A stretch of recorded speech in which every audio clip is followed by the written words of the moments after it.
Mr. Speaker, the man bankrolling the Prime Minister also said that the member for Hackney North should be shot. How low would he have to sink?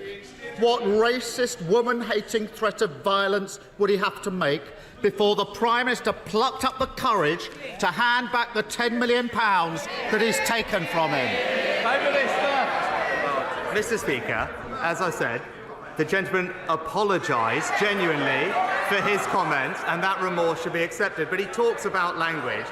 He might want to reflect on the double standards of his deputy leader, calling her opponents scum, Mr. Speaker. His shadow foreign secretary, the shadow foreign secretary, comparing Conservatives to Nazis, Mr. Speaker, and the man that he wanted to make Chancellor. The man that he wanted to make Chancellor talking about lynching a female minister. His silence on that speaks volumes. Mr. Speaker, the difference is he's scared of his party. I've changed my party. And Mr. Speaker,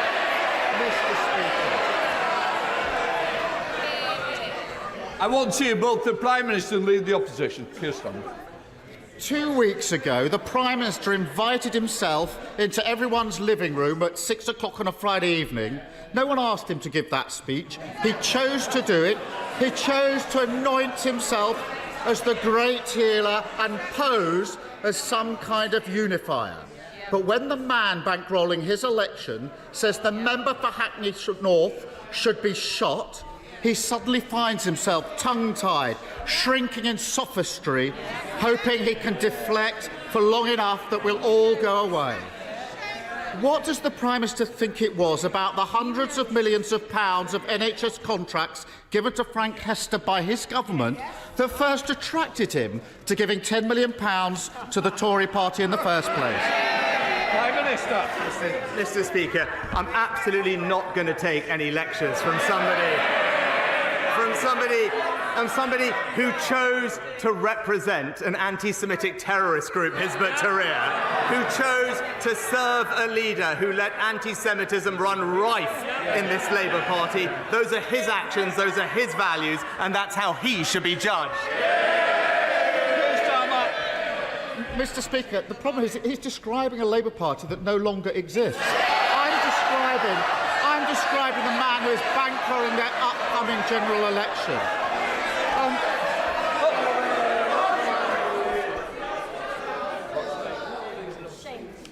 Kirsten. They can shout all they like. 2 weeks ago, he marched them out like fools to defend Islamophobia, and now the member for Ashfield is warming up the opposition benches for them. And yesterday he sent them out to play down racism and misogyny until he was forced to change course. He won't hand the money back. He won't comment on how convenient it is that a man handed huge NHS contracts by his government is now his party's biggest donor.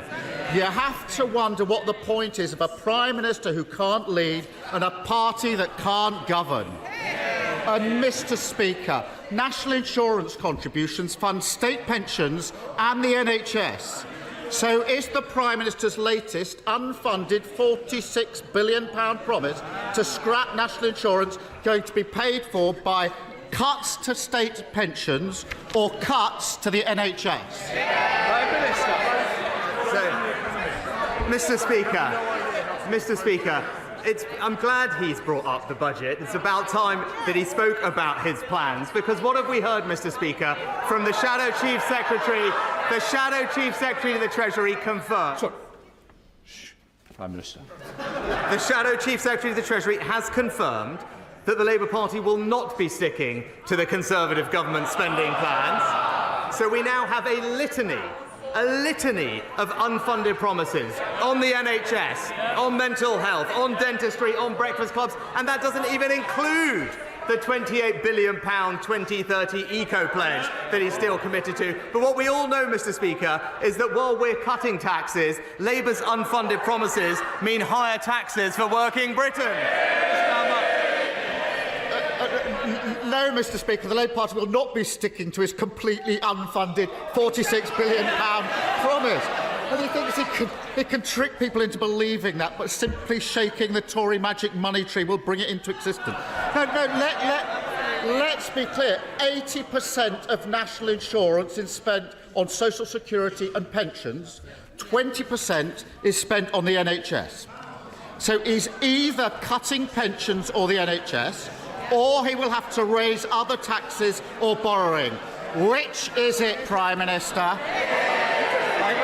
Mr. Speaker, I know it's not a strong point, but if you actually listened to the Chancellor last week, what he would have seen is NHS spending is going up, Mr. Speaker.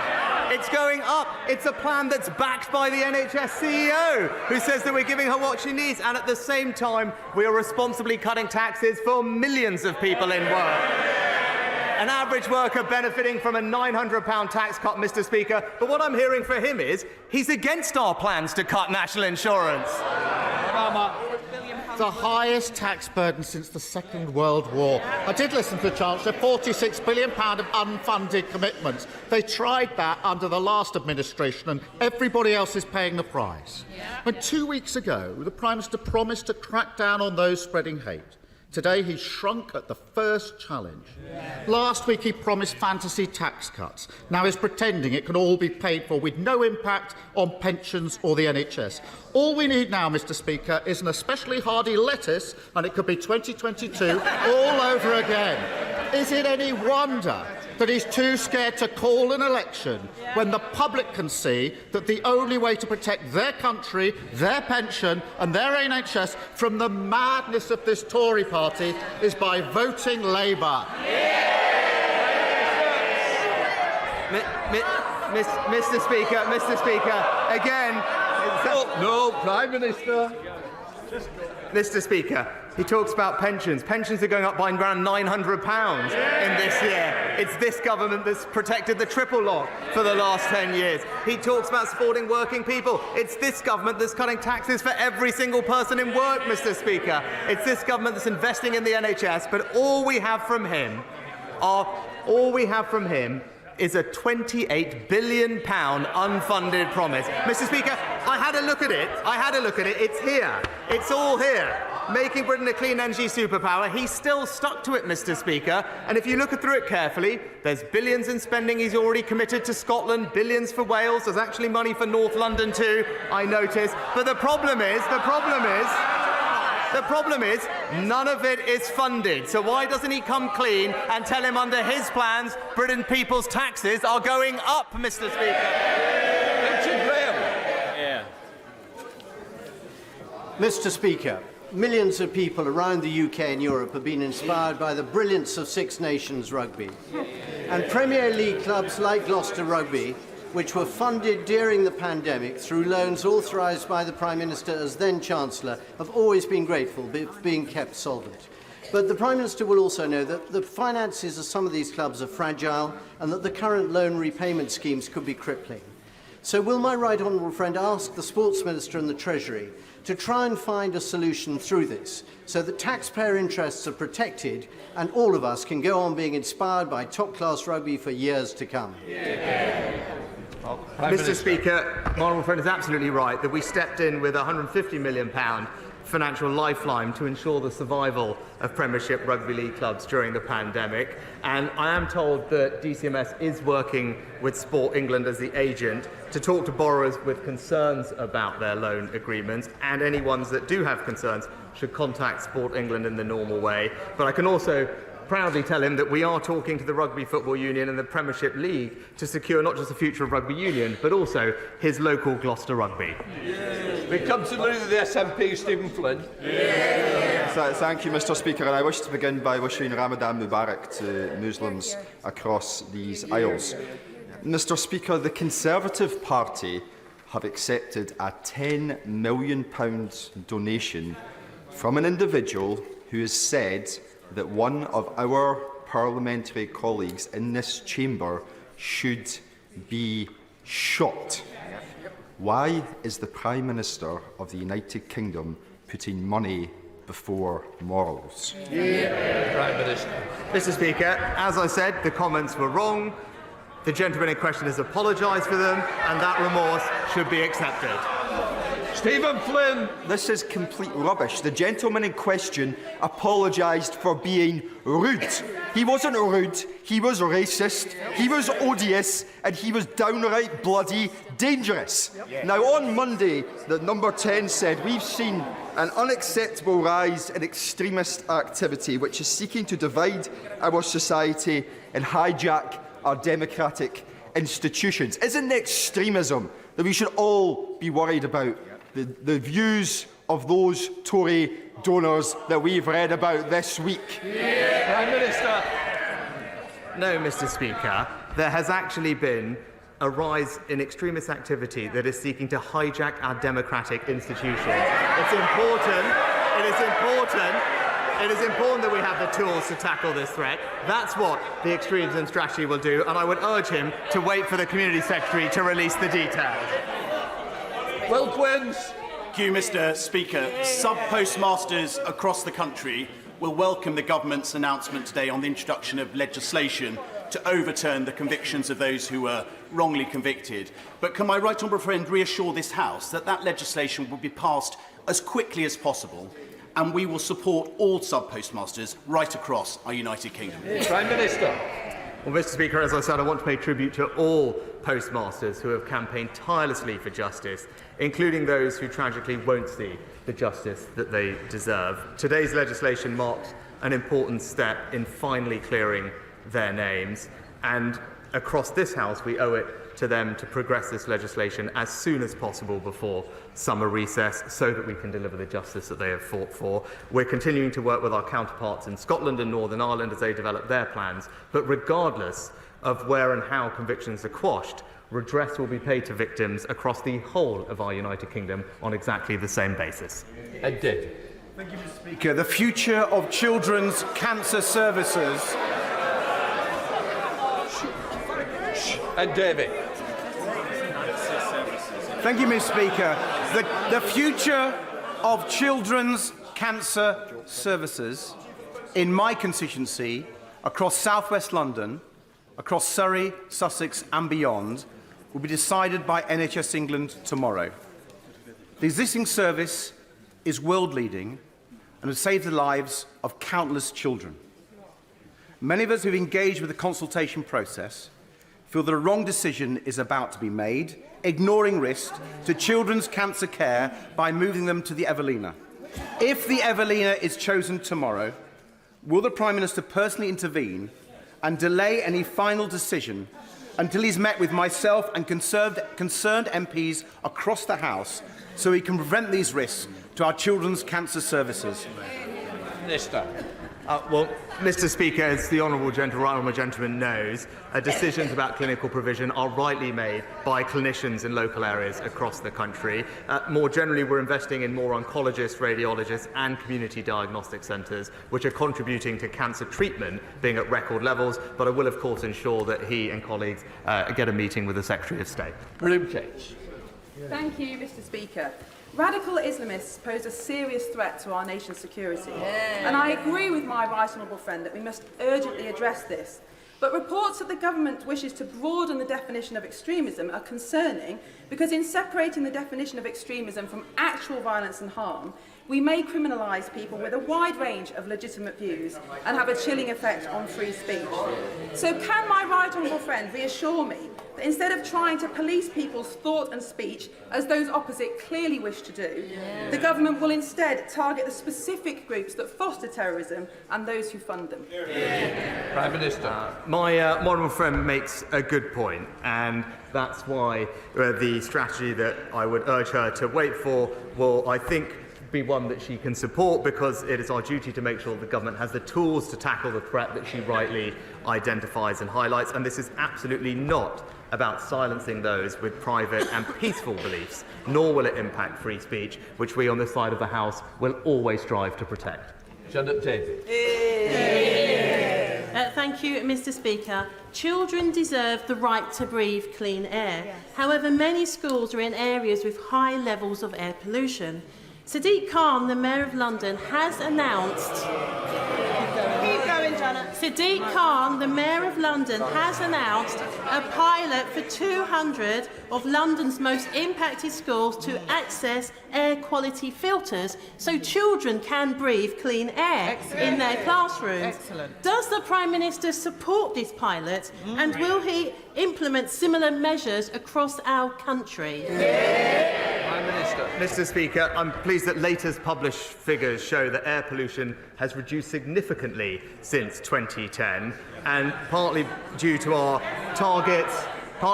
legally binding targets to reduce concentrations. They will continue to reduce over the following years, and on top of that we've also provided almost £1 billion to help local authorities across the country implement local plans to reduce NO2 and make sure that we can support those impacted by those plans. The amendment rejected.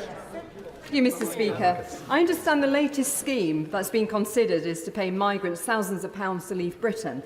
Prime Minister, let's just leave the ECHR and deport them for free.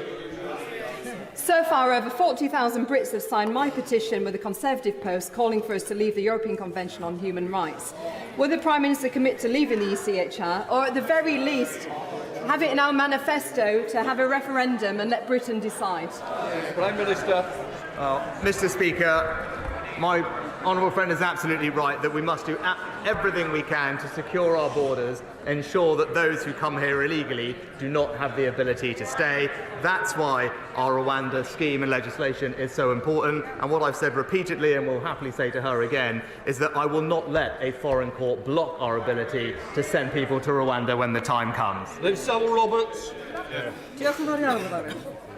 The National Theatre production, Nye, which stars Michael Sheen, celebrates at the end a transformational increase in life expectancy since the founding of the NHS. But UCL findings indicate that austerity policies between 2010 and 2019 are responsible for a 3-year setback in life expectancy progress. Does he, or the Leader of the Opposition for that matter, think public services can withstand an extra £20 billion of cuts? Prime Minister. Yeah, well, Mr. Speaker, first of all, I'm pleased that the National Theatre received significant funding from the Chancellor in the recent budget to support their fantastic work across the UK. But I am surprised to hear her raising the NHS when it's her party that's propping up the Welsh Labour government in Wales, which has absolutely the worst NHS performance of any part of the United Kingdom. Mr. Speaker, may I thank my right honourable friend for meeting me 6 weeks ago to discuss the plight of victims of COVID-19 vaccine damage. And may I ask him, following that discussion and his very sympathetic response during the GB People's Forum to Mr. John Watt, who himself is a victim of COVID-19 vaccine damage, whether the government will be supporting my COVID-19 vaccine payments bill this Friday. Mr. Speaker, can I thank my honourable friend for raising the issue and the conversation that I had with him previously, and extend my sympathies to all of those who have been affected by this. I will, of course, make sure that he can meet with the Secretary of State to discuss his bill, and as I committed to him, we are looking at the issue in some detail to make sure that the policies we've got are providing the support that they need to. Marshall Cordell. Speaker, the Prime Minister stood outside Downing Street saying that he wanted to root out hate and extremism. Can you imagine? Yet it shamefully took him more than 24 hours to finally say the remarks by the Tories' biggest donor that looking at the Right Honourable Member for Hackney North and Stoke Newington makes you want to hate all black women were indeed racist. In November, the Prime Minister accepted a non-cash donation to the tune of £15,000 from Frank Hester for the use of his helicopter. So will he reimburse him, yes or no? No, Mr. Speaker, and I'm pleased that the gentleman is supporting a party that represents one of the most diverse governments in this country's history, led by this country's first British Asian Prime Minister. Harriet Baldwin. Thank you very much, Mr. Speaker. Later today, I look forward to voting for a tax cut for thousands of my constituents. a national insurance tax cut that will mean £900 off the tax bill for thousands of my constituents. After listening to the rhetoric from the leader of the opposition today, does the Prime Minister expect that the main opposition party will vote against this afternoon's tax cuts? Well, my right honourable friend raises an excellent question, because whilst on this side of the House we believe in a country where hard work is rewarded and people can keep more of their hard-earned money, which is why we're cutting their taxes by an average of £900 each, we hear consistently from the party opposite, not only do they disagree with that approach, they continue to cling to unfunded spending promises that would put taxes up, but also the Shadow Chief Secretary to the Treasury, we learnt just yesterday, described our plan to end the double taxation on work as morally abhorrent. And that is the contrast between us and them. Labour will put your taxes up and the Conservatives will keep cutting them. Thank you, Mr. Speaker. Many of his backbenchers, and now it seems the Prime Minister himself, have taken to referring to the European Court of Human Rights as a foreign court, as if there's something inherently wrong with things being foreign or people being foreign. In what way can a court that the UK has belonged to since 1953, which has an Irish president and a UK justice with an LLB from Dundee, be considered foreign? I think the House needs to hear the Prime Minister commit today to the UK's continued membership of a court and a convention which protected our rights and freedoms for over 70 years. Mr. Speaker, when it comes to the issue of tackling illegal migration, when Parliament expresses a clear view on what it believes should happen, supports that with legislation, and that we believe we are acting in accordance with all our international obligations, I've been very clear that I will not let a foreign court stop us from sending illegal migrants to Rwanda. That is the right policy and, in fact, the only way to ensure security of our borders and end the unfairness of illegal migration. Sir Edward Lee.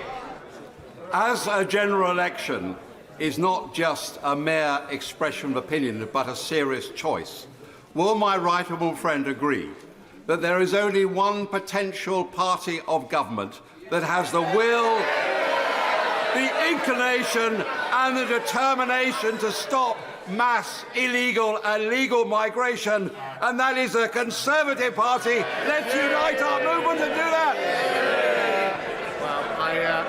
I agree with my honourable friend entirely.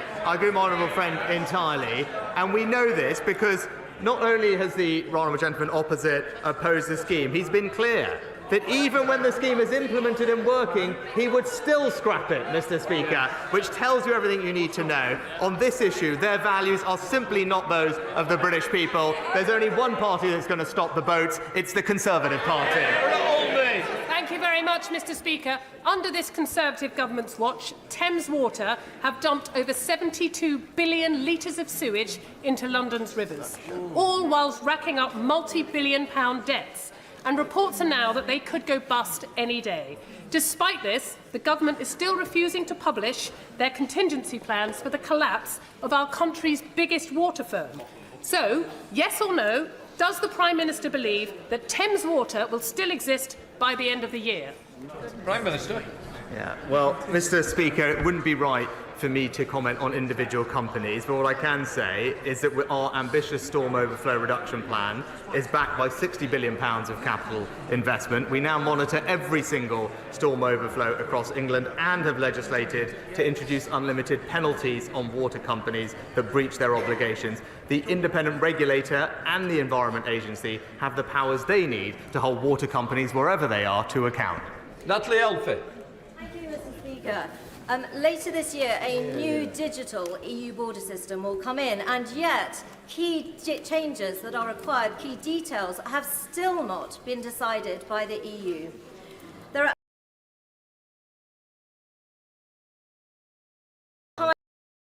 highest levels of government, and that funding and support will be made available to keep Dover clear, support the residents of Dover and Deal and Kent, and to secure our vital cross-channel trade and tourism. Prime Minister. No, one of my friends is right to raise this issue, and I can assure her that it is being discussed at the highest levels of government between UK ministers and EU and French counterparts to make sure that we have practical and constructive solutions that will ease the flow of traffic in the way that she describes and will benefit her local communities. Rachel McCaskill. Thank you, Mr. Speaker. 158 days and there was no peace and no justice. There was no food, there was no clean water, there was no sanitation and no medical aid. There are just no words left as disease is spreading and the death toll is rising, not least amongst children, victims of these atrocities. It is evident that the Prime Minister's plan is not working. So will he change track for the sake of these children and so many more and work to secure a bilateral immediate ceasefire between Israel and Hamas? Prime Minister. Mr. Speaker, I've said repeatedly that we are incredibly concerned about the growing humanitarian crisis in Gaza. Too many civilians have lost their lives and nowhere near enough aid is getting through. And in contrast to what the Honourable Lady said, actually the UK is playing a leading role in alleviating that suffering, just recently increasing the amount of aid this year to £100 million. Just today, 150 tonnes of UK aid is due to arrive in Gaza, and a full field hospital flown from Manchester to the Middle East last week will also arrive in Gaza in the coming days, staffed by UK and local medics to provide life-saving care. We are doing absolutely everything we can, working with our allies to bring much-needed aid to the people of Gaza. Show them report. Mr. Speaker, now, will my right honourable friend join me in thanking the maternity team at the Royal Cornwall Hospital at Trelisk in my Truro and Falmouth constituency for all their outstanding work they've done to improve maternity services over the last few years. Their sheer hard work, along with the coming new Women and Children's Hospital, mean that there are now no midwifery vacancies in Cornwall, which I think you'll agree is a fantastic achievement. Prime Minister. Well, can I thank my honourable friend for highlighting the improvement in maternity services at the Royal Cornwall, and she in particular is a tireless campaigner for reducing baby loss, and I commend her for her recent work on the introduction of baby loss certificates. And as she knows, we are committed to a new Women and Children's Hospital for my honourable friend's local trust in 2030 as part of the new hospital programme. Sarah Dyke. Thank you, Mr. Speaker. My constituents in Somerton and Frome, working together with the Langport Transport Group, submitted a robust strategic business case to the government in July 2022 for the reopening of a train station in the Somerton and Langport area, a train station that would connect over 50,000 people to the rail network, boost the local economy and support local people to reduce their reliance on their cars. Almost 2 years on, they are still waiting for a response. So does the Prime Minister support this project, and can he provide confidence to my constituents that their hard work to drive this vital project forward has not been futile? Prime Minister. Well, Mr. Speaker, Conservatives in the South West are rightly championing the reopen of local stations, and actually recently Cullompton and Wellington will be one of the places that receives funding as a result of our decision on HS2. But it's because of that decision that we now have freed up billions of pounds of funding to invest in local transport across the country, and it will be local leaders that will be put in charge of that money to prioritise their local needs.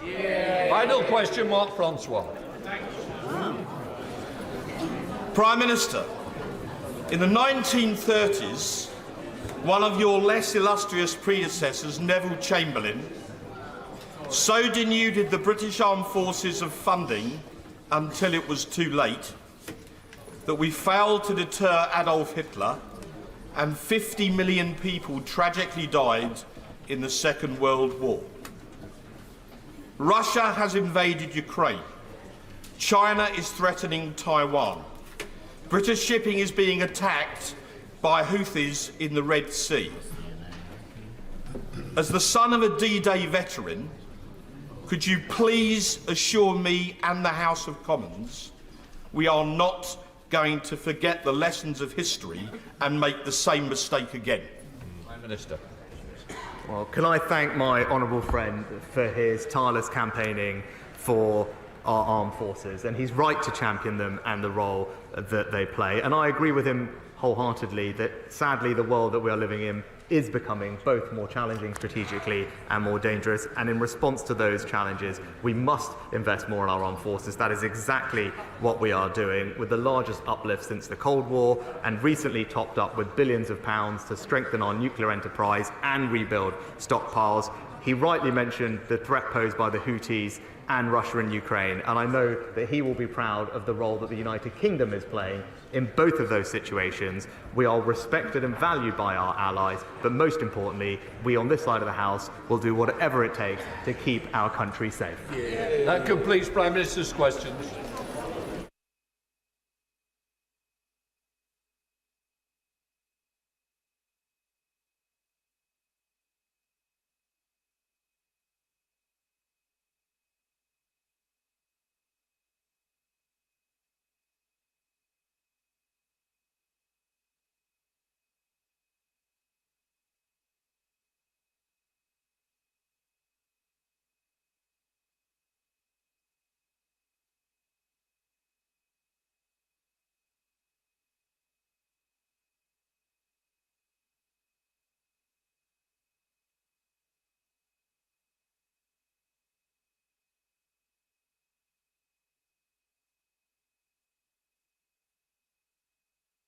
We now come to the urgent question. Caroline Lucas. Thank you very much, Mr. Speaker. To ask the Secretary of State for Energy Security and Net Zero to make a statement on the government plan to build new gas-fired power stations. Minister. Thank you, Mr. Speaker. The second review of electricity market arrangements consultation was launched yesterday, and it sets out the choices that we need to make in delivering a fully decarbonised electricity system by 2035. This government has already reduced emissions from power by 65% since 2010, and thus made the UK the first major economy in the world to halve emissions overall. From less than 7% of electricity supply in 2010 to nearly 50% today, we have built record volumes of renewables, allowing us to remove coal altogether by October this year. Our success in growing renewables is why we need flexible backup for when the wind does not blow and the sun does not shine. Our main source of flexible power today is unabated gas. More than half of that, 15 gigawatts of combined cycle gas turbines, could retire by 2035. Meanwhile, electricity demand is set to increase as heat transport and industry electrify. We must ensure that we have sufficient sources of flexibility in place to guarantee security of supply. We need up to 55 gigawatts of short-duration flexibility and between 30 and 50 gigawatts of long-duration flexibility. Our aim is for as much of this capacity as possible to be low-carbon. But, Mr. Speaker, whilst low-carbon technologies scale up, we will extend the life of our existing gas assets, but a limited amount of new build gas capacity will also be required in the short term to replace expiring plants as the only mature technology capable of providing sustained, flexible capacity. We remain committed to delivering a fully decarbonised electricity supply by 2035, subject to security of supply, and we expect most new gas capacity to be built net zero ready. This government has committed £20 billion to CCUS and is developing comprehensive support for hydrogen. So in the future, unabated gas plants will only run a limited number of hours per year, so emissions will be entirely in line with our legally binding carbon budgets. Thank you, Mr. Speaker. Can I just start by saying that I am a bit tired of this government shunning any scrutiny of their climate record and instead relying on a past record, because while the UK may indeed be the first major economy to cut its territorial emissions by half since 1990, we are not on track. We are not on track to achieve our 2030 targets, and if we factor in consumption emissions, then the UK has only cut emissions by 23%. So let's have a little less complacency from the Minister. Now, he will know this government's new announcement for new gas-fired power stations does, in fact, contrary to what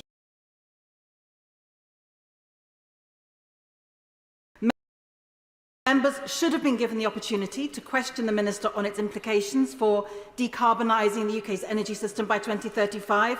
with 95% of the UK electricity being low carbon by 2030. So first, why was this statement not made in Parliament? Why was it made instead in Chatham House, where members were not able to question the Minister on the impact of this decision? Second, will the Minister explain how this proposal differs from the functioning of the existing capacity market, or will he admit that this is just the government's latest attempt to stoke a culture war on climate? Third, the Climate Change Committee is clear that there should be no new unabated gas plants built after 2030. So what is the government's timeline for developing these new gas-fired power stations? I asked him about this yesterday in the Environmental Audit Committee. I didn't get a response. I also asked him what's being done to ensure that these gas plants are zero carbon by 2035. That wasn't set out in either the Secretary of State's speech yesterday or by the Minister today. The Minister did tell the Environmental Audit Committee that they will be required to be CCS and hydrogen ready. That doesn't actually amount to a meaningful plan. So can he please give us more than just his thus far unevidenced words of assurance? And will he explain what the government's plan is to support the development of batteries and long-term storage technologies and to drive innovation so that we can get off volatile gas for good? Thank you, Mr. Speaker. I mean, rather odd to be asked about being able to scrutinise this. This was the launch of a consultation yesterday, which will be going on for some time. And the Honourable Lady, as she knows, I was in front of the Select Committee yesterday. So rather strange, Mr. Speaker, that she should highlight that. She's confused, as she often is, because she's so political. She would appear to set politics always ahead of climate. She struggles to recognise that the UNFCCC rules are about territorial emissions, countries' only emissions in the territory where they take place. Her numbers on embedded emissions are wrong, but she doesn't care about that. She just carries on a kind of political diatribe on the government, which has done more than any other in any major economy on this earth to decarbonise its economy. And we have done it, not as the Honourable Lady would have us do, reduced to living in yurts, but actually while growing the economy by 82%. It's people like the Honourable Lady who make people on my side of the chamber at times think, are we engaged in some form of madness? We're not, but she doesn't half make it sound like it. Can these new gas plants be consistent with the government's commitment to decarbonise the power sector by 2035? Our published net zero scenarios, I would invite her to read them, for the power sector show that building new gas capacity is consistent with decarbonising electricity by 2035, and from those scenarios we expect, even with new gas capacity, that rather than the 38% of electricity generation which in 2022 came from gas, it will be down to 1% by 2035, or if we follow the scenario set out by the Climate Change Committee, perhaps 2%. So we're going to have that as a backup. It's sensible insurance. It's about keeping the lights on while we carry on the remarkable transformation that this government has achieved, moving from the appalling legacy of the party opposite, less than 7% electricity from renewables, to nearly 50% today. Sir Jacob Rees-Mogg. Thank you, Mr. Speaker. This announcement on gas-fired power stations is extremely welcome. But at the moment, a kilowatt hour of electricity in the UK costs 44 cents, against 17 cents in the US and 8 cents in both China and India. We have become fundamentally uncompetitive because of this green obsession. We want cheap electricity, and we should have gas, and we should have coal, and we should postpone net zero indefinitely, because we are only 1% of global emissions. We are making no difference. And the US economy is growing consistently faster than ours because of cheap energy. This is a good first step against the net zero obsession. We need to go further. Minister. Well, I would chide my right honourable friend with the science and the evidence which is emerging all the time. There is a climate challenge and a climate emergency. That's why we're looking to reduce our emissions. But he's quite right also to challenge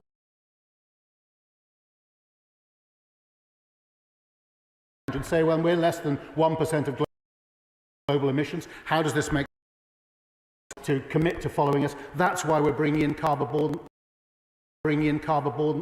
border adjustment mechanism from 2027, precisely to ensure that we create an economically rational system which supports jobs in this country while meeting the climate challenge, which does need to be met. Shadow Minister Dr Alan Whitehead. I'm a little puzzled, frankly, about what all this is about, because the Committee on Climate Change and all credible energy experts have said that we will need a small residual of unabated gas on the system for the medium term, and that this is consistent with a fully decarbonised power system. No one disputes that, and indeed it's barely worth an announcement. We should extend the lives of existing plants to meet that need, and if new build plants are needed in the short term to replace some of those retiring gas-fired power stations, then provided they are capable of converting to hydrogen or carbon capture, as the government says they must be, then there is no disagreement. But that's not what the Secretary of State was saying yesterday at the Chatham House meeting. However, the government's own analysis published yesterday shows that 24 gigawatts of existing gas capacity could be maintained via life extension and refurbishment, and that 9 gigawatts of new capacity is already in the baseline under existing capacity market arrangements. So that's an uncontroversial position and analysis, and again, hardly something that seems making a huge fuss about. But again, that was not what the Minister was talking about. The Secretary of State was talking about at the Chatham House conference yesterday. So, given this analysis, could the Minister enlighten us with the number of new gas plants they are actually hoping to build, given there is no mention of that in the 1,500 pages of documents that were published yesterday? And that's a very important point in terms of what appears to be government's intention to go beyond what is already in the analysis and apparently build a large number of new gas-fired power stations for the future. Now, there's a great deal in the review of electricity market arrangements published yesterday that would be worth discussing, not least the government's glaring failure to bring forward the low-carbon, flexible technologies such as long-duration storage that everyone knows we will need, and it's a shame that the Minister has not properly addressed this. So, can the Minister give us clarity on whether this is a meaningless announcement within existing policy arrangements, or an announcement that actually, as has been said, is an attempt to conjure a culture war out of climate and energy policy with announcements with no substance or value, and indeed that shows they have no serious plan for energy in our country. Minister. Thank you, Mr. Speaker.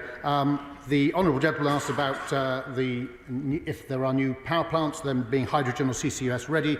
We will legislate to make that a requirement. He asked about how many, around 5 gigawatts, but it's so dependent on so many interrelated things. The growth of the low carbon and flexible storage, which we are a world leader in developing. We both support in innovation and we support through the capacity market, which he referenced.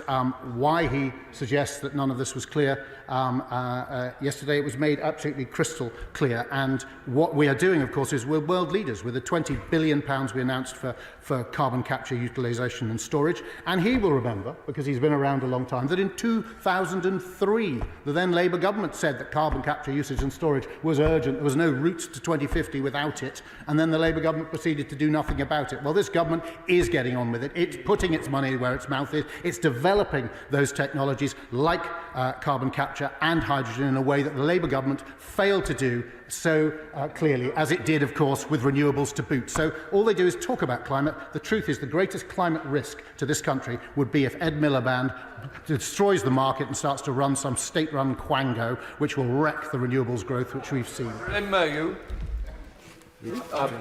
Thank you, Mr. Speaker. I welcome this announcement.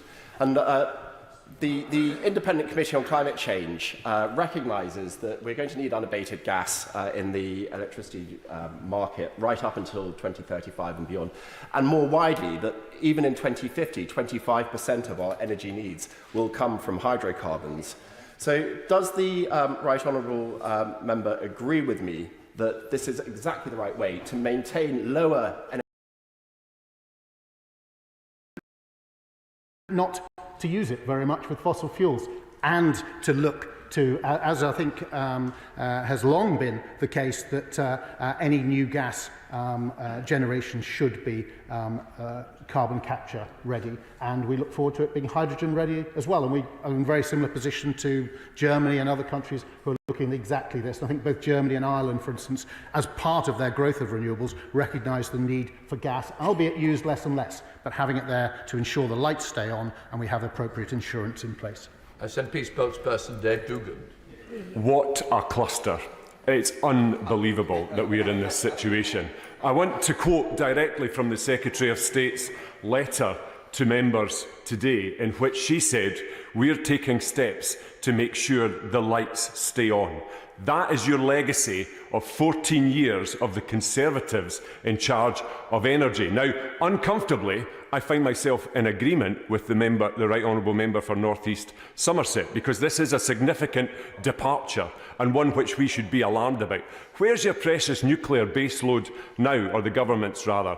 Where is the exemplar of where CCUS is working at this scale that the government is taking inspiration from? And wouldn't it have been an elegant solution to have unabated gas winding down at the same time as battery storage, long-duration pump storage was all winding up? But we can't have that because the government's dragged its feet on both of those things.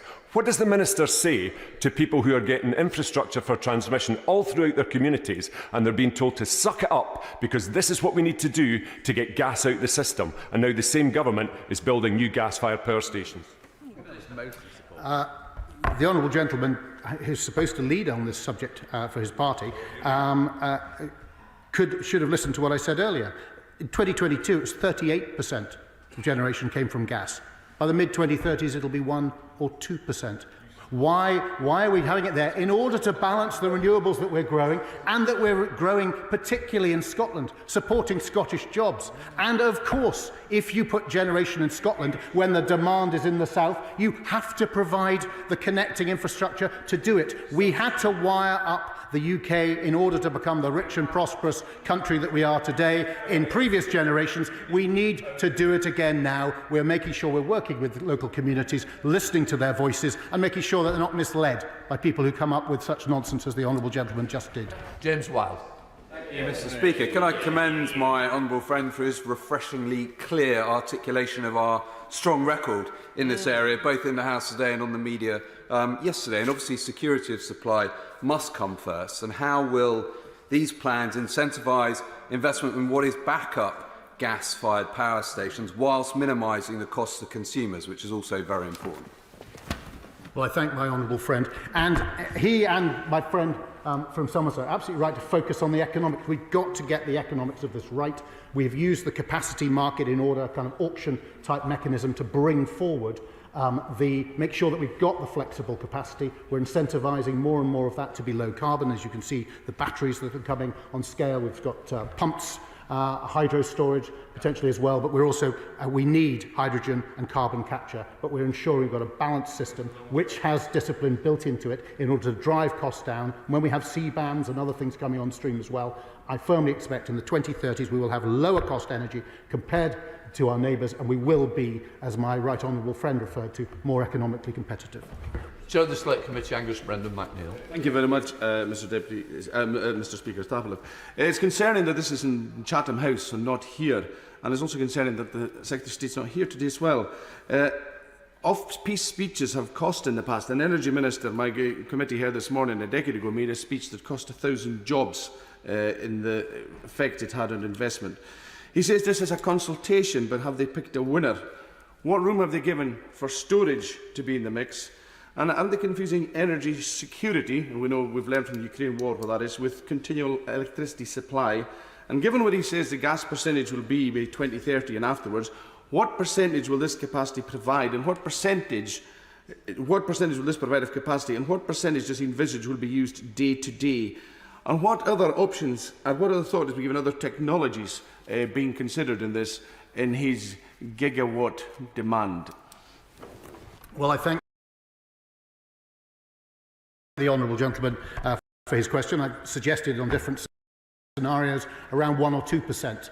of total generation coming from gas in the future compared to the 38% in 2022 on an annualised basis. But clearly, as the honourable gentleman should know better than anybody here with his deep knowledge in the subject, it's based on the intermittency. So it depends how much the sun shines, how much the wind blows, but we make sure that we have a robust system. That's exactly what we're doing. So we can continue, and I'd love to, especially the people who are supposed to care about climate change, like the Green Party, could celebrate this country's global leadership, the fact that we're driving this forward. We're doing so in a way which maintains security of supply, and by bringing more and more renewables on with the lowest cost flexibility system to back it up, we're doing so in a more and more economical fashion.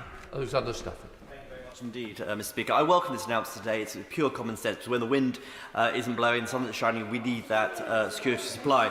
And although we need to, of course, deal with climate change in the medium to long term, we must also deal with security of supply in the short term. So I welcome this. But does the Minister agree with me that actually for the medium and longer term security of supply, we need to really upscale what we're doing in the hydrogen sector, have more hydrogen production, more hydrogen usage, and be a world leader in hydrogen? At the moment, we are slipping behind a bit. Well, I agree with my honourable friend on his point about the importance of hydrogen. Where I disagree with him, having seen I think it was 8 projects in the hydrogen allocation round 1, I don't think there's any indication that we're slipping behind. The truth is, the whole world needs to do this because everyone's analysis, from the IEA to the Climate Change Committee to my own department, suggests that hydrogen and carbon capture are necessary to bring about this sort of decarbonised system that we seek. But he's absolutely right on the importance of hydrogen. But, and I would say to him that he can expect more developments going forward, because this country is leading on that, as it is in CCUS too. Sir Mark Bentley. Mr. Speaker, I have a great deal of respect for the Minister and his knowledge on the subject, and the fact that he, as most of us do in this chamber, recognise the need for cutting carbon. And he, I'm sure, is not one of those who would follow the flat earthers that we've seen from the member, like we've seen from the member for North Somerset. But clearly there's a great deal of trust and reliance being put on carbon capture and storage, and also on hydrogen, both of which, in terms of technologies, are still quite new. We've talked about this stuff for 25 years, and the Minister would seemingly forget that this government has been in power for the last 14 years, and we're still not off the blocks in terms of hydrogen and carbon capture and storage. Is it not the case that the government is taking this position because it's a nod and a wink to the gas and oil industries whose support they'll probably need before the election this year, and this is part of the whole agenda implicating the right wing of his own party? I was with the honourable gentleman nearly all the way, and he's right. I mean, carbon capture and hydrogen, the whole world is looking at it because that's what the science says. Everybody who looks at it and analyses it says we need it, and it isn't yet at that level, a great level of maturity. But just as in so many other areas, this country is leading the way. We've cut emissions more than anyone else. We've transformed. He knows how dire the legacy his party left this country in 2010. I mean, less than 7%. I'm just appalling.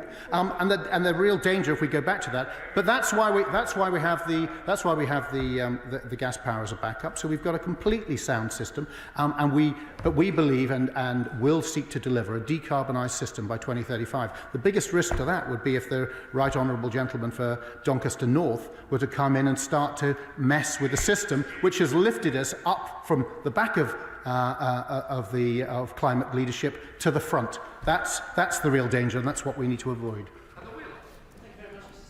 Can my right honourable friend stop by South Derbyshire and specifically come to the Willington site, which has already got planning permission for a new gas power station, and cut the ribbon when it opens? We've got spades in the ground. So I welcome this announcement, and I invite him to come and have a look at the Willington site, which is ready to go. Well, I agree with my honourable friend, and I applaud those who are investing in our system.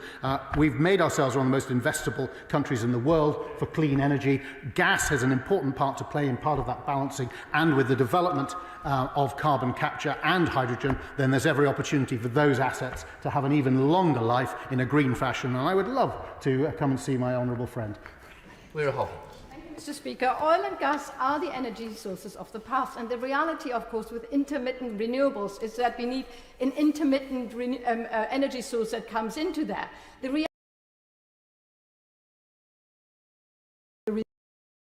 renewable energy is shut off and gas, the carbon energy, continues to flow. And that is the reality of today. We are wasting renewable energy. Those energy sources get cut off while gas continues to flow. And the government does not realise that and does not respond to that. My question is really, can he confirm how many times the government has met with representatives of the oil and gas industry and how that compares with representatives of the renewables industry?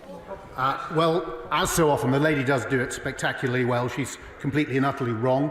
The reason that renewables, as you say, get turned off is because of the constraints within the system, and the reason that gas gets turned on is because the system cannot otherwise cope. That is why we had the transmission acceleration plan. That's why we got the Connections Action Plan. It is something that has come about, and it's being opposed by the Honourable Gentleman. Every time we try and build the infrastructure out, the Honourable Gentleman says he's a friend. The SNP wants to be a friend of the renewables industry and Scottish jobs, and then opposes the infrastructure required for it. It's absolutely... I meet with the oil and gas industry a lot because the truth is that even with our world leadership, and we've cut emissions more than any other major economy on the planet, 75% of our primary energy today is still from oil and gas. And we will be dependent on oil and gas in 2050 when we're at net zero. And that's why it is so crazy that the parties opposite, including that of the Honourable Lady, believe that opposing licences when we're actually dependent on the product, all it will do is see the loss of British jobs and the import of higher emission product from abroad. It's crazy. And I really do hope that people would think a bit more deeply on the other side and we could hear some common sense. I hear it in the corridors from backbenchers, but on the front benches and from the Honourable Lady, I hear nothing but nonsense. Because... Thank you, Mr. Speaker. I welcome this policy decision, which is recognition of reality. Could the Minister confirm that these new plants will actually be able to convert to a low carbon alternative in the future? I thank my honourable friend, and we will be legislating precisely to create that obligation for carbon capture ready and/or hydrogen ready. Samuel Wilson. Speaker, I hope that this decision is an indication of the realisation which seems to be slowly dawning on the government of the impact of the madness of its net zero policy, which has damaged the UK economy. We have the highest electricity prices of most of the countries in the G7. We have lost vast numbers of jobs in energy-intensive industries, and now there's a recognition that because of the intermittency of wind and solar, that there's a risk of blackouts. So I welcome this common sense decision. But since we're going to use gas to power these stations, why does the Minister take the next logical step and legislate to allow us to tap into the vast UK gas resources that we have, which, as the United States has shown, will bring down prices, will give us energy security, and will make our competitive more economy? Well, the honourable gentleman couldn't be more wrong. Record levels of employment in this country. We overtook France recently to become the 8th largest manufacturer in the world. I would not expect him to join the dismal party opposite in talking this country down. In truth, we're leading the world in tackling climate change, and we've created more jobs than any time in British history. And going forward into the 2030s, what we're going to do by harnessing more and more of British low carbon energy, renewable energy, is lower bills for families and increase our competitiveness. And as I say, in a world which is increasingly recognising the need for action and is looking to bring in things like carbon border adjustment mechanisms, effectively carbon taxes at the border, the truth is the UK is in pole position to grow from its already strong economic position into an even stronger one as a result of the net zero policies of this government. Thank you, Speaker. Across London and the South East, many much-needed developments that are required for the increasing population have literally been frozen because of lack of supply from the grid. Indeed, nuclear power can provide the baseload, renewables are unreliable, and obviously gas is required particularly at peak times. So will my honourable friend agree with me that actually this is all about topping up the grid at peak times when people want to use electricity, because gas is the fastest way to bring a power station onto the grid and equally to shut down? Well, I thank my honourable friend, and he'll be aware of all the work we're doing to speed up, for instance, transmission, cut it from a 12 to 14-year timeline down to half of that, down to 7 years. The Connections Action Plan, which has already moved tens of, I think, 40 gigawatts of projects have been able to have their connection date moved forward. So we're putting a lot of work in across the piece. This gas capability is there as a backup, but the usage and the emissions resulting from it will be falling precipitately over the next 10 years, and we can all celebrate that. James Brown. After years of delaying meaningful investment in clean, cheaper, reliable, renewable energy technologies such as tidal and long-duration pumped hydro storage, it's no surprise the government's now having to scramble to create new dirty gas-powered plants. But how much does his department estimate these new plants will cost? And where is his department suggesting they will be built? And what does he mean by carbon capture ready? Does he mean carbon capture operational? Hear, hear. Do tell. Thank you, Mr. Speaker. As I say, further our legislation will come forward in the not too distant future, and she will be able to scrutinise that. It's extraordinary that she should say to the country that's gone from 7% renewables, less than, to approaching 50% today, that we've gone slow on renewables. We're leading. We have decarbonised our power system faster. We've decarbonised our power system faster than any other major economy on the planet. The kind of reality denial that we get from the party opposite is quite extraordinary. And on tidal, she specifically wants to highlight tidal. Well, guess which country in the world has more tidal? The right honourable gentleman there, who is one of the greatest champions of tidal in there, he could tell the honourable lady, if she's so ignorant, he's a fellow Scottish MP, he can tell her the UK has more tidal deployment than any other nation on the planet. We're proud of that, we're proud of the transformation, and it's about time the SNP and the Labour Party stopped misleading the people and this House. Patrick Brady. The Minister said earlier that we face a climate challenge after struggling for a word to describe what we face. Why can't the government join the global consensus and admit that what we are facing is a climate emergency? As the Secretary General of the United Nations said, the era of climate warming is over. We're in an era of climate burning.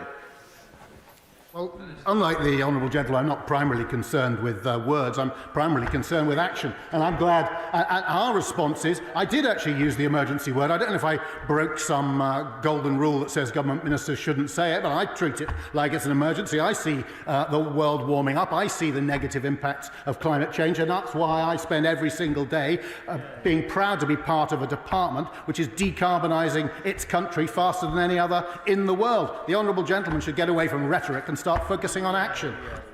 Jim Shaw.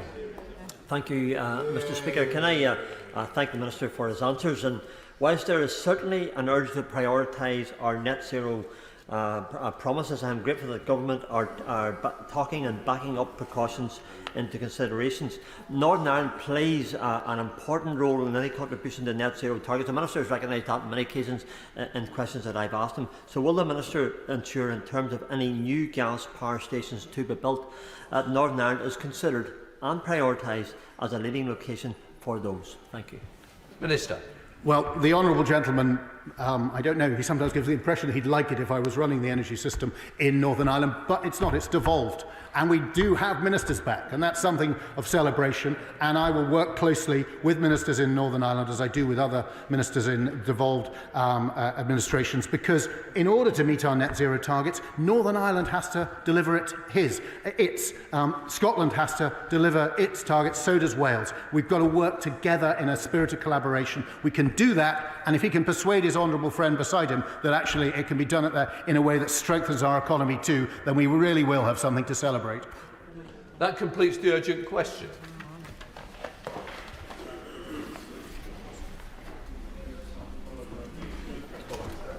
We now come to the statement. Minister Kevin Helen-Ray.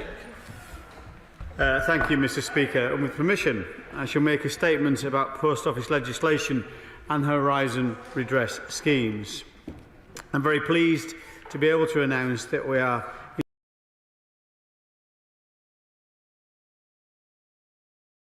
introducing today a new bill that will quash the convictions of postmasters As set out in my written statement last month, this legislation will quash all convictions which meet a clear set of conditions. Those in scope will have their convictions quashed on the day that the new legislation is brought into force. Subject to parliamentary passage, our aim is for royal assent to happen as soon as possible before the summer recess. We accept and have always been clear that the legislation may overturn the convictions of some people who are guilty of genuine wrongdoing. However, we believe this is a price worth paying to ensure that many innocent people are exonerated. The Government will, however, seek to mitigate the risk of people receiving financial redress when they have not been wronged. The Government also accepts that this legislation is unprecedented.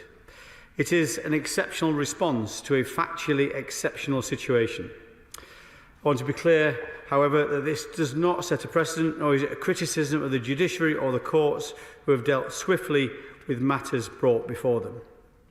The fact remains, however, that 3 years after the first convictions were overturned, only around 100 have yet been quashed, and that without government intervention, many of these convictions could not be overturned, either because all the evidence has long been lost, or because, quite simply, postmasters have lost faith in the state and the criminal justice system and would not come forward to seek justice. The legislation will apply to England and Wales only. However, we are fully committed to work with the Scottish Government and the Northern Ireland Executive through regular weekly official level engagement to progress their own approaches. I have met with my counterparts in the Scottish Government and the Northern Ireland Executive to offer support and address their concerns, and offer further meetings. The financial redress scheme, of course, will be open to applications from applicants throughout the UK once convictions have been overturned. Can I thank the Business and Trade Committee, which recently published a report including some recommendations for government regarding Horizon redress. We will, of course, respond to them in the usual way, but today I'd like to address two of the recommendations which they make. The first is that responsibility for redress should not lie with the Post Office, that it should be subject to independent oversight. This has also been something recommended to us by the Horizon Compensation Advisory Board. I can announce today that it will be the Department for Business and Trade, rather than the Post Office, which will be responsible for delivery of this redress, which is relating to the overturning of these convictions. Final decisions on redress will be made by independent panels or independent individuals. I shall return to the House at a later date, with your permission, Mr. Speaker, to provide details on how we intend to deliver redress for those who have had their convictions overturned by this bill or via subsequent measures taken in Scotland and Northern Ireland. We are discussing these details with the Advisory Board. My honourable friend, the Financial Secretary to the Treasury, will be introducing legislation to make any payments made via this new scheme that are exempt from tax. The Select Committee also recommended that the Government should introduce legally binding timeframes to deliver redress for sub-postmasters with financial penalties for non-compliance. And I strongly support the Committee's desire to speed up redress. We feel their proposed regime would have the opposite impact. It would mean potentially imposing penalties on forensic accountants or others who are helping postmasters to prepare their claims. Doing that would probably cause some of them to withdraw from this work, which would slow down the delivery of redress. Furthermore, we do not want to be in a position where we are rushing postmasters into major decisions about their claims and the offers they receive, possibly meaning some are timed out of redress altogether. The Advisory Board have said that their strong view is that this would be a backward step, which is why less than 2 months ago we passed legislation removing the arbitrary deadline from the GLO scheme. We do not want to reverse that change.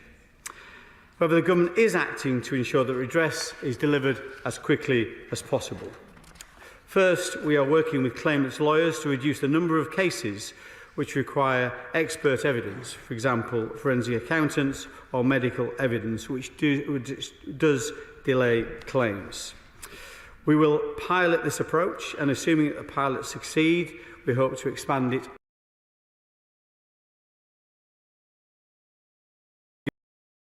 give us the best basis on which to assess measures for speeding up redress. Finally, we are introducing optional fixed sum awards. In January, the Government announced it would introduce an offer of an optional £75,000 fixed sum award for those in the Group Litigation Order scheme. As of the 5th of March, 110 offers have been accepted, and over 100 of these have taken the £75,000 fixed payment. Of those who have accepted the fixed payment, 3/4 are new claims. So the fixed offer has already meant that over 100 claims have been resolved very promptly.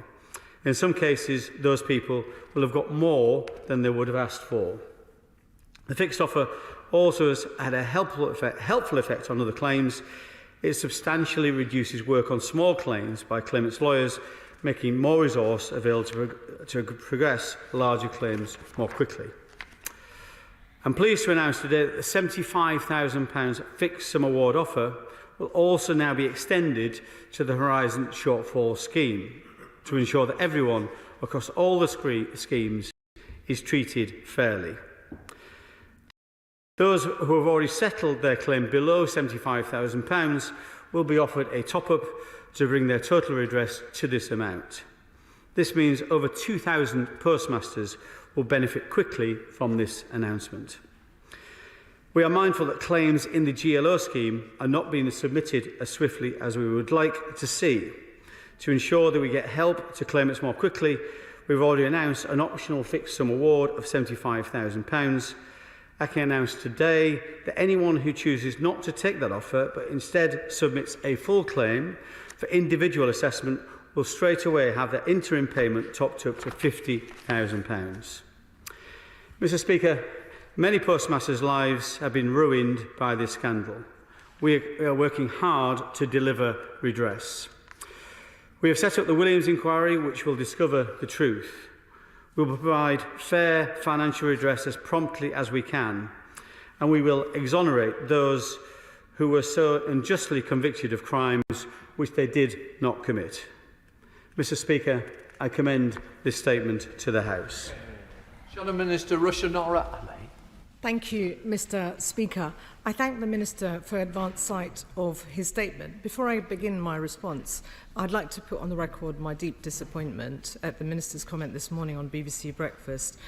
Instead of categorically condemning the Tory party donor Frank Hester's horrific racist remarks about the Right Honourable Member for Hackney North and Stoke Newington, and despite Number 10, after much delay, finally describing the remarks as, I quote, racist and wrong, the Minister this morning appeared to contradict this position.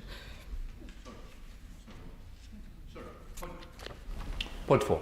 Thank you, Mr. Speaker. Mr. Speaker, this is a statement on post office legislation, and may I respectfully say that what the honourable lady opposite is saying is irrelevant to this statement. The Shadow Minister, we're moving on. Minister. I will move on. I will move on. I simply hope that the Minister will reflect on the reversal of the statement this morning and the position that he took, that he would take a donation if it was provided by the donor. I hope he reflects on the impact that it is having on many of us. Turning to Mr. Speaker, today's crucial statement, the Horizon scandal is truly shocking, a miscarriage of justice and one of the most devastating in British history. The scandal has brought devastation to the lives of hundreds of falsely convicted sub-postmasters. Over 20 years on, they and their families are still suffering from the consequences and the trauma of all they have been put through. I pay tribute to their determination in pursuing justice, and I want to pay tribute to Alan Bates and the sub-postmasters who have pioneered this campaign and worked tirelessly to seek justice. Without their bravery and perseverance, the campaign would not have be where it is today. I also want to pay tribute to my right honourable friend, the member for North Durham, for all his work and the campaigning on this issue by Lord Arbuthnot for many years, as well as others in this House and the other House, and members of the Business Select Committee and the Chair. Turning to the legislation, we of course welcome the laying of this legislation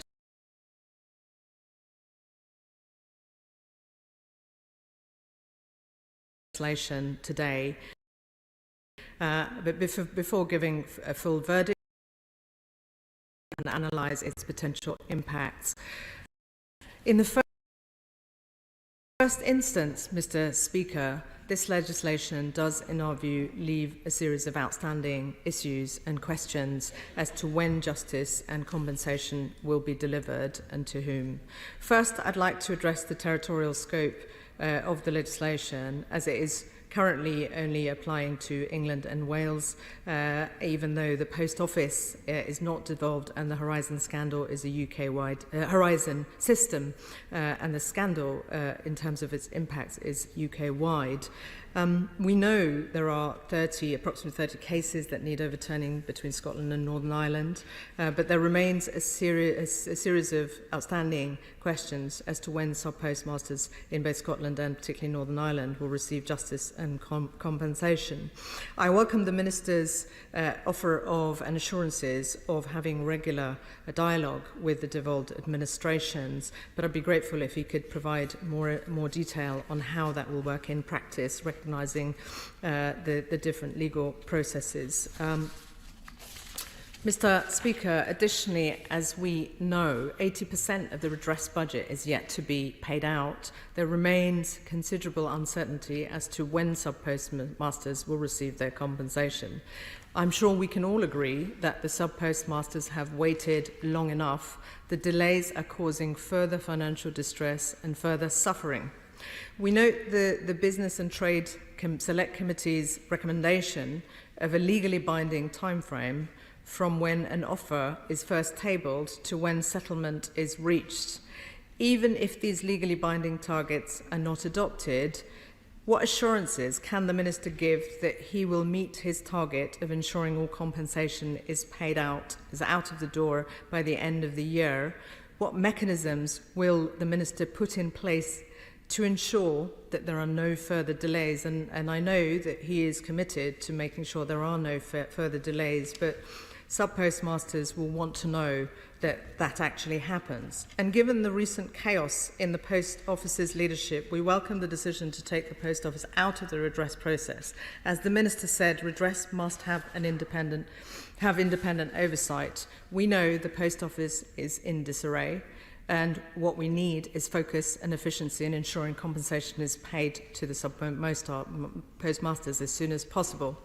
In conclusion, Mr. Speaker, the suffering of the sub-postmasters can never come close to being repaid just through financial redress, though it is so important we get this right. The very least the government can do is ensure they receive the fair compensation and exoneration as soon as possible. There are those who've been impacted by the scandal that have sadly passed away, never to be able to see their innocence proven or live to see the compensation they deserve. It is absolutely vital that the government acts with the urgency and speed that's needed to correct this terrible injustice. Well, thank you, Mr. Speaker. If I can, seeing as the comments the Shadow Minister made are on the record, if I can just deal with them very briefly, Mr. Speaker. And I've got to say it's the second time I think she's made comments at this dispatch box that have been unfair or factually incorrect. And I hope she doesn't come and correct the record, because if she actually watched the interview I made, I absolutely did condemn the words of Mr. Hester. I said they were wrong, I said they were racist, and I think it's absolutely right he's apologised, and she should actually watch the full broadcast, and I hope comes back to this House and apologises and corrects the record. In terms of the points she raises, I think they largely pertain to the Scottish and Northern Ireland devolved administrations. I quite understand the concern around that, and I'm very keen to make sure we get this right across the United Kingdom. I think, as she says in her own comments, they have different legal processes, she acknowledges, in those areas. Therefore, we think it would be inappropriate for us to legislate for parts of the United Kingdom that have different legal processes, different prosecutors. Justice itself is devolved, although the Post Office, as she rightly says, is a national organisation, UK-wide organisation. That's why we think the legislation should be allow those devolved administrations to legislate themselves if that's what they choose to do, and we'll work very closely with them on a weekly basis. Officials are meeting on a weekly basis to assist wherever we can.